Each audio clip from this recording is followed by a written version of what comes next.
Absolutely. How many of you all attend school away from where you live? Okay, that was my same experience too. I went to Atlanta for undergrad, DC for grad, and then I knew I was coming back home.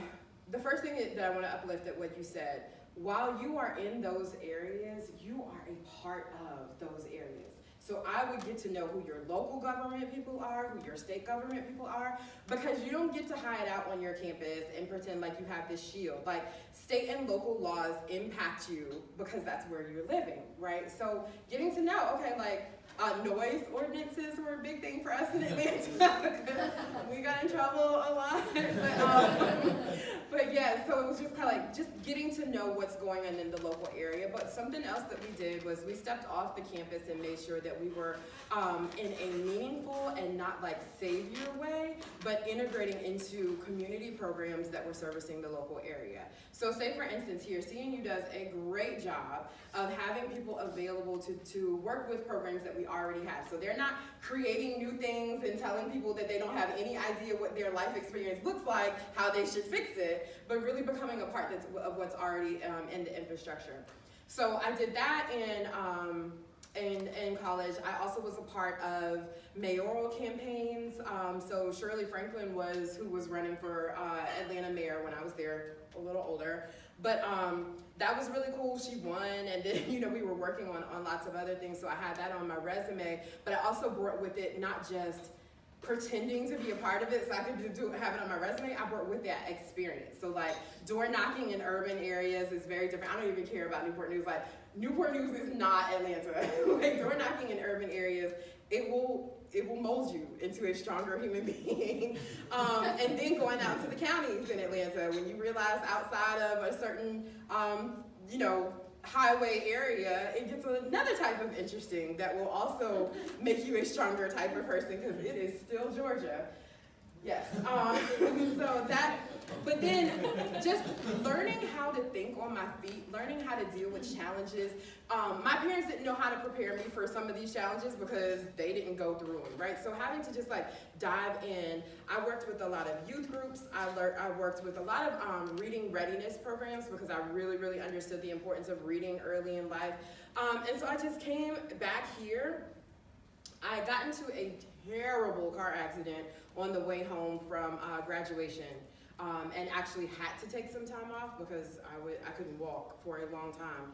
But even in that time, I'm like, all right, how can I use myself remotely? Like, how can I be involved? It was just like this drive to always be involved, to always be making something better.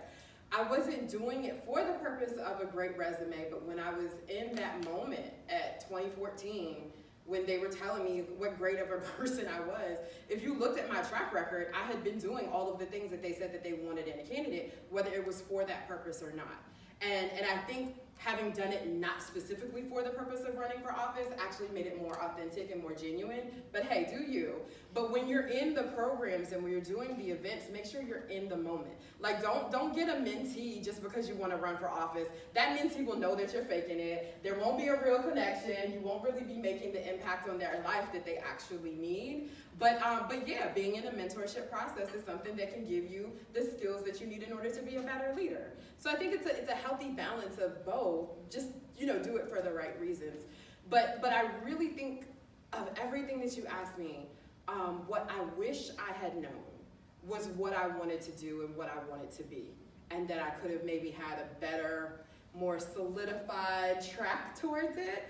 But I'll tell you, whether it's a higher power of the universe or just coincidence, whatever you believe it was, all of my detours have helped me get to where I am. I just wish I could have gotten there quicker and with less debt and maybe, fewer credit cards, all of that. So I wish I had had that plan. So if I were in your seats right now, I would really spend time on where do I want to see myself within a year, 3 years, 5 years, 10 years, and then like that whole obituary thing that they do. Have y'all ever done that in English class? Write your own obituary?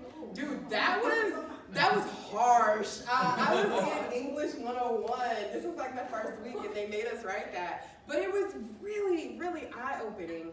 So if there's a less harsh way to get at it, but what do you want to have accomplished at the end of your life? And I think one of the things for me, having almost died, like legit in that car accident, I don't know when that moment's gonna be, so I'm trying to like cram it all in now. It's not the healthiest way to go about this, let me tell you, but I have that sense of drive that I just wanna do.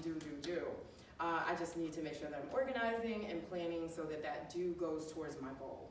How many of you think you wanna run for office? Oh wow, all right. Some of you are smart, and others of you are driven.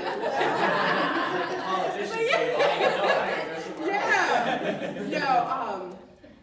No, that's good. That's good. If you already know, and then I would just say, if you think that you know you don't want to, just keep an open mind.